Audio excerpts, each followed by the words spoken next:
Let's get this party started. Thanks, everybody, for arriving here. We've had a little bit of a hiccup with some cross stuff coming in, but we're excited to see you all. So I'm going to zoom out here. I'm going to kind of lay out some of the rules and the guidelines here for Startup Court. Rule number 1. Today, 4 startups will state their case before the court where they will judge who is going to be named Startup of the Year. Number 2, each startup will give about 4 minutes. Are we still at the 4-minute? Okay, each startup will give about 3 minutes to make their case. 1 minute will be left for questions from jurors, and 2 minutes for rebuttal. Orders must be observed at all times. That's why I'm here. That's why I'm the Viking bailiff. And if not to be allowed to pitch in their company on their own. So actually, you're not allowed to pitch your own company, and you're not allowed to bombard our jury after court. If you are, I have set some guidelines, just so you know. 1, anybody who does not obey the rules of the regs of this court will have to bow to Judge Maya and to Thor's hammer, which I have here by coincidence. We've got Thor's hammer in the house. They will have to bow to that because, you know what? We don't want lightning striking them down in a mass of fury. And, yeah, we want them to be better at picking the best startups of the day. So you'll have to also create your unique Skoll chant. If anybody's out of rule, out of guideline, they're going to have to appease the gods for their insolence and have to do a Skoll chant. Does everybody know what a Skoll chant is? Were you in one of my sessions yesterday?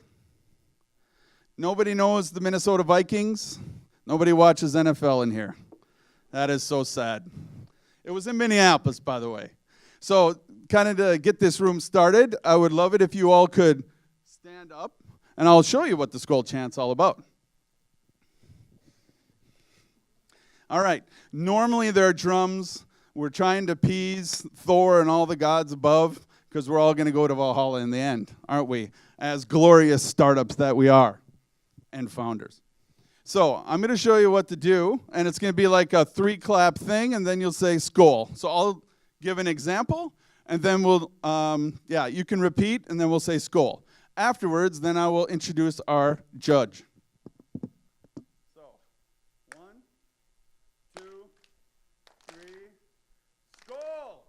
Okay, so you all ready now? We'll do it all synchronous, hopefully. All right, 1, 2, 3, go. 1, 2, 3. Skoll! So on that, I would love to introduce our judge of the day. I'm going to get back to my notes here because I don't have everything memorized. You can't have everything memorized. I would love to introduce the Honorable Judge Maya Barretz, who is Managing Director of Techstars. So can we all give her a Skoll of applause and a loud startup grind fury of yeah! All right. Welcome, Honorable Judge.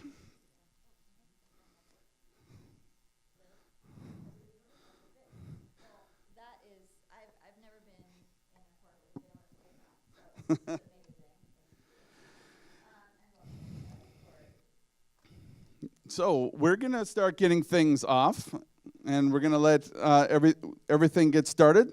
So we're going to all rise so that way we can get everything on the docket today. So if you can I'll just have everybody rise real quick because we're going to introduce now the first startup. On the docket today is case number 231778. The Tech People versus Bright Guest Technologies. Are they in the house? All right. Come on up. By the way, before we get started, I just wanted to say, Judge Maya, if you really want to, that's not a gavel. This is a gavel. So you can definitely use that if you want. It's up to you. All right.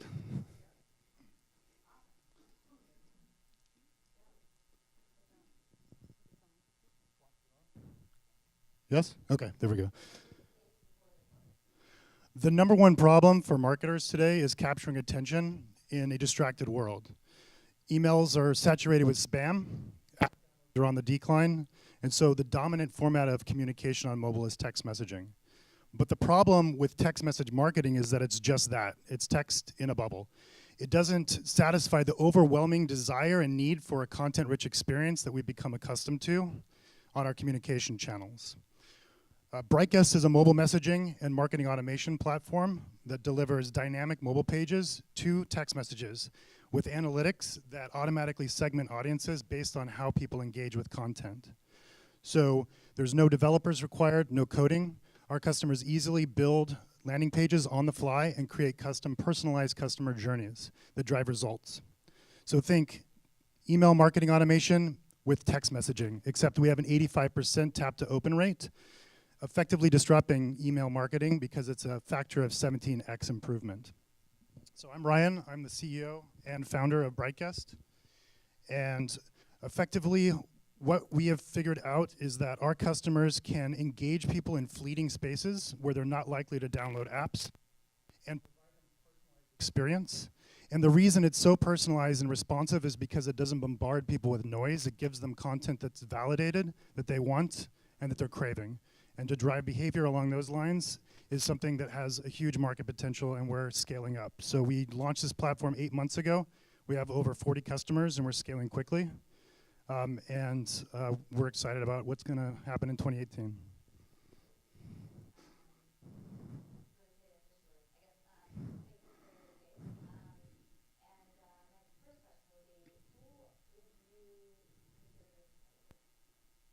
Traditional text message marketing is the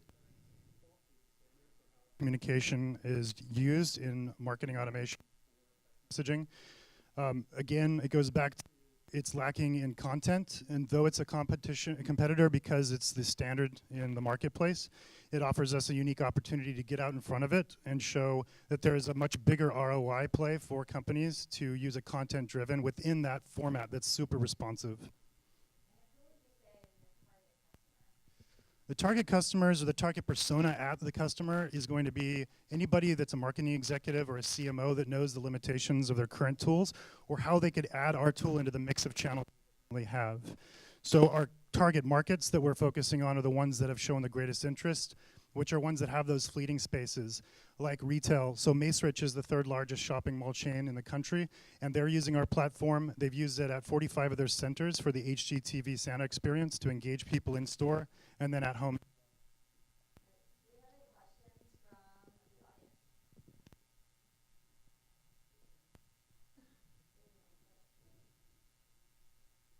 All right, let's give a round of applause for Brightguest Technologies.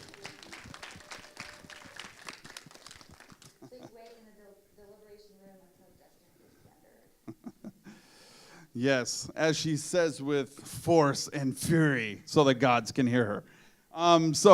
Now we go on to the next docket of the day. Case number 231779, the Tech People versus Corelate.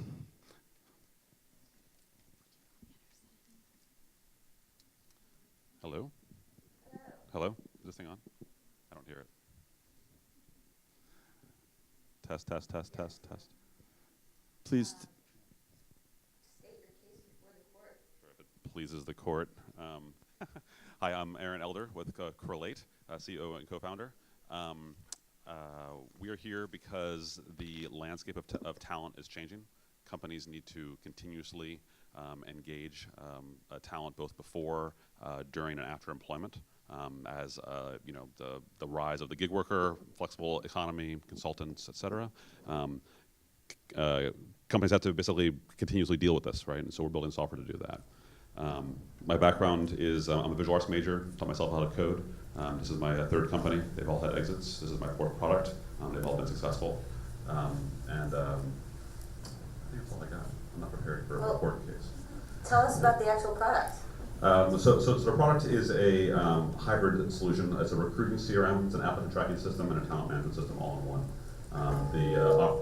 Our target customers are customers where talent is their business. So think professional services firms, staffing firms, recruiting firms. And they're managing multiple products in the pipeline, multiple work streams. One is a work stream of opportunity, projects to fill, contracts to fill, et cetera. Multiple pipelines of talent, people they might need to hire, people they've already hired. And then they basically have to keep that whole process going. And what do they, tell me about the business side of it. So what, your customers, what do they spend normally to fix the problem that you're trying to solve? Well, thank you for the questions, I appreciate it. So this is a problem that I faced real world. My last business was a staffing recruiting firm that focused on the CRM space.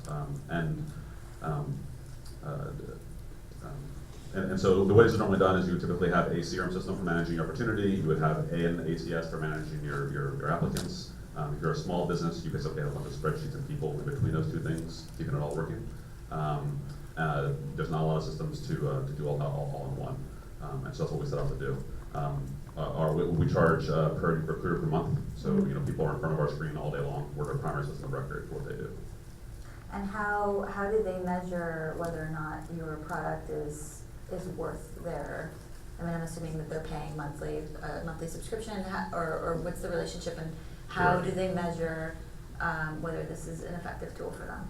So ultimately, it'll be in probably a higher placement close rate, right? So think the revenue of the company is driven based on your ability to align talent with opportunity, right? And so if we're able to help you create more placements, get more candidates into more positions, there's a very real catch-22 in this business where you can't win the deal if you don't have the people, and you can't get the people if you don't have the deal, right? And so if your company's growing, that's the magic. There's money there. And then lastly for me, and then I want to open it up to other questions, is what kind of traction have you seen to date, or how do you measure your traction right now? Oh yes, so we have pretty good traction. We've got about 600 paying customers and 650 paying customers, over $1 million in ARR. We're growing pretty quickly. We're very capital efficient. We haven't raised a whole lot of money, and that's where we are. Great. Well, thank you for making your case. And your case has been made, and we'll deliberate. Your judgment will be served. Okay, got it. You're not supposed to say that. Excellent. Let's give a round of applause for Khalid. All right, the next docket of the day is 23178, the tech people versus the exec board. Please enter.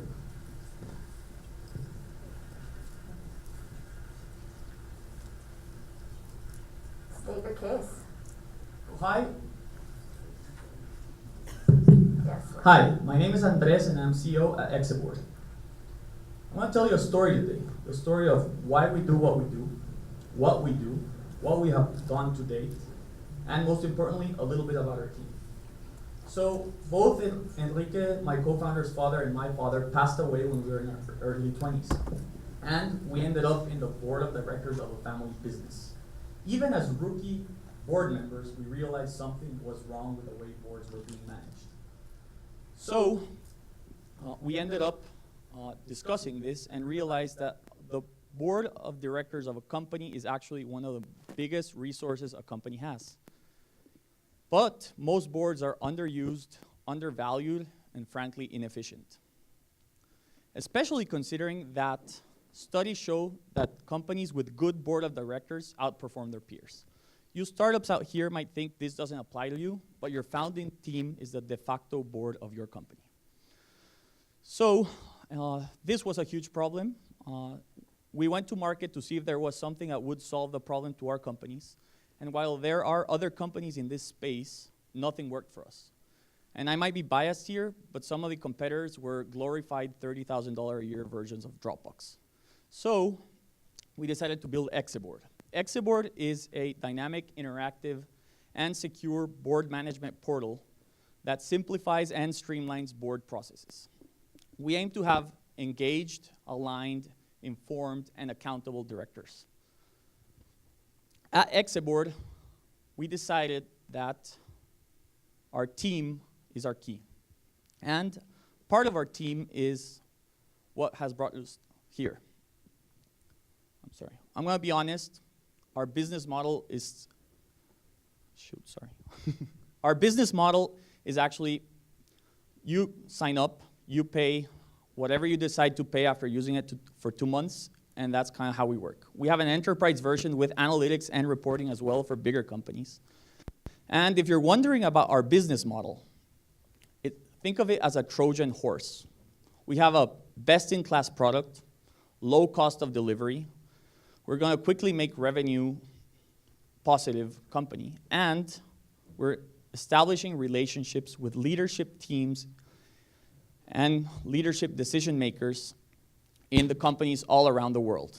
And that's important, which we can then leverage to sell other products and services to them. I'm going to be honest, we haven't figured it all out. There will be some pain points in the process, but our traction to date has been amazing. We have a 100% conversion rate from our beta testers, our first non-beta, and they are all paying customers now. Our first sorry about that. I think I have to cut you off. Cool, no worries. Sorry, we had to cut you off. You're on They time. gave us first more time than less, so. No, I think my first question is, how big is the market? What would you say is the size of the market So that the- you are, and then how did you come up with that, with that number? So the actual size of the market is a little different from what is perceived as the board market, because we see small companies using Exitboard as well for their founding teams. The market is actually grown on a 35% compounded annual rate in the last 5 years and is expected to grow 44% on a compounded annual rate for the next 5 years. And then all those studies actually don't even take Latin America and smaller companies into account. So the market is actually bigger than expected. Got it. And then this is a question for the crowd. How many of you are running companies that have boards? We've got a few. And then of the ones that just raised their hand, how many of you would need a product like this to manage your board? Okay, we've got a couple. All right, that's interesting. And so, would you say that? And I know that you were doing a lot of testing in Latin America. Yeah. What do you think is your biggest hurdle in trying to break into the U.S. market? So our biggest hurdle, I think, is telling the story to the people that are currently underserved in this market. So the current market is very top heavy, so we have a lot of competitors in Fortune 500 companies. They're not that good, our product is better, test it out, but we have to tell the story to founding startups, to the people that didn't raise their hand, and actually show them the importance of this, the culture change that's needed, and how they can improve their overall company performance through this. Great, thank you. Let's give him a round of applause. But before you go, you did go a little bit over time, so you have 3 options here. You can either bow to the Thor hammer there and, ask Maya for forgiveness for going a little bit over time, or you can honor and support the Minnesota Vikings all next NFL season. That's an easy one, though. That's an easy one. Or you can do the skull chant, which we just did. What does the jury think? Skull chant? All right. You're going to help him, though? You're going to help him? All right. You got to make it count, though, if you're going to do it, right? All right. Here we go. Exec board. Woo! Great job. Thank you. So now I'm going to have to pull out the notes. Give me a sec here. Yeah, so now this is our 4th startup of the day. Too many damn notes here, sorry. So we have docket 231781, which I would never remember. That's why I need these notes. We have the tech people versus Pack Lane. Let's give a round of skull or chant or welcome Startup Grind. Hello. State your case before the court. Hello, Judge Maya, and if it pleases the court, I'd like to tell you a little bit about Packlane. Packlane is an online platform for designing and ordering custom packaging. We work with primarily e-commerce and subscription box companies to help them create unique customer branded experiences. It's really become a hallmark or centerpiece of a modern branded experience, and our customers really just love creating these extra touch points where they can excite and delight their customers. But we may have built with that market in mind, but we've actually been very quickly adopted also by sales and marketing and HR teams who want to create a new employee hire kit or onboard new customers or do a cold pitch. If you can spend $1 per unit on some direct mail marketing campaigns, then it will just end up in the trash, but you spend a few dollars on a really nice box and you get 100% engagement rate.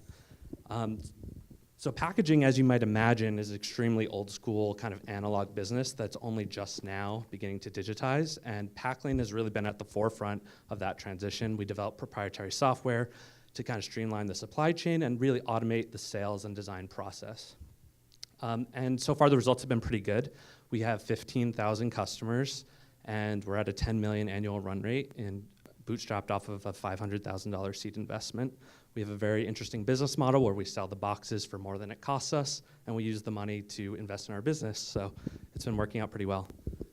I think there's actually a huge, as big as we are, there's still a huge, massive opportunity in front of us because cardboard boxes actually represent a $40 billion a year market in the United States. And so we are really looking forward to the next chapter of our company. We're focusing more on generating demand through new customer partnerships where we can create new customer acquisition channels. We've also just opened our own manufacturing facility in Louisville, Kentucky, which we're really excited about. That's going to give us another competitive edge, investing in those economies of scale.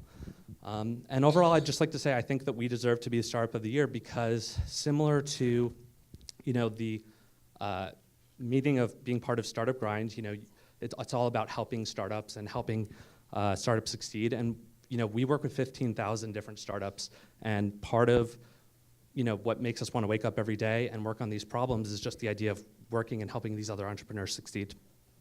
Excellent. Thank you for making your case. What's the actual problem that you are solving? Yeah, so for packaging, it's honestly it's an old school kind of industry, and they also really have been optimized in the past around they want Walmart contracts. They don't want to work with you. If you're not spending $10,000, you're not even worth the time on the phone. And that's actually sort of how we got the idea for the business, trying to start an e-commerce company and trying to call up a packaging company, and they didn't really want to help us and walk us through, educate us as customers. And once we did figure out how to do it, we said this would have been so much easier with a website. We made that website, became the top rankings result on Google in 3 months, and it's just really grown from there. So what's the size of your targeted market? Well, it's $40 billion a year just for cardboard boxes. In the U.S., packaging in general. But what size of that is, the market of folks who might not be going to all these bigger retailers for? Yeah, I think it's about maybe 10% of the market of people are not the massive Walmart contracts, but we actually have some plans to, try and creep into that sector as well. Okay. But, it's about economies of scale, and so first we're going to go for the, in between startups and Walmart, and then maybe in the future. Great. We can get that kind of customer. Thank you for making your case. Thank you so much. Excellent. Big round of applause for Packlane. Okay, so now we're going to have a 2-minute deliberation where we're going to kind of, do some Well, funny business. we should we could ask the. Have you guys been paying attention? Yeah. Are we awake? Awesome. So let's ask the audience how they feel about each one Yeah? of the companies. Yeah. Why don't you? So should we do like the biggest goal chant gets through? Does that sound good? All right. You can stay seated too. I don't want to make you get up And and if down. I know. if there's a tie, then I can help decide. Exactly. Judge Maya will intervene. So, Hopefully, I don't have to. so let me pull out the list here again, or do you have the list right here? I think. Then I don't have to go through my phone back and forth. It's too long. Oh. Is this? That's not this today's. No? Sorry. Well, we'll go to my notes. So, one, let's give a round of applause. If you think it should be, we'll start from the bottom up. Packlane. Who in here thinks Packlane? All right. Who in here thinks Exec Board? I'm sorry. My phone locked up on me, so we have stage difficulties here. I need this hand. Sitting on the edge of our seats over here. Exactly. Sorry. Going up. Crelate. Who in here wants Crelate? Woo! All right, and then the other one is Bright Guest. I don't know, Judge Maya, what do you think? What do you think? I think it was down to the last two there, so maybe we should deliberate on the last two. Maybe we have to do it one more time. What do you think? Yeah, let's do Yeah? it. Yeah, why not? All right. So, who in here wants, what was the last two again? Sorry? Pack Lane. Pack Lane? Let's do it again. All right. And then Exec Board. Let's let the judge decide. Do I have, well, this was a very hard decision. But it does seem, and both are very strong companies, it does seem like that the whole crowd was cheering for Pack Lane. So I think Pack Lane is the winner for today. The judge's decision is final. Congrats, Pack Lane. You're on to the finalists.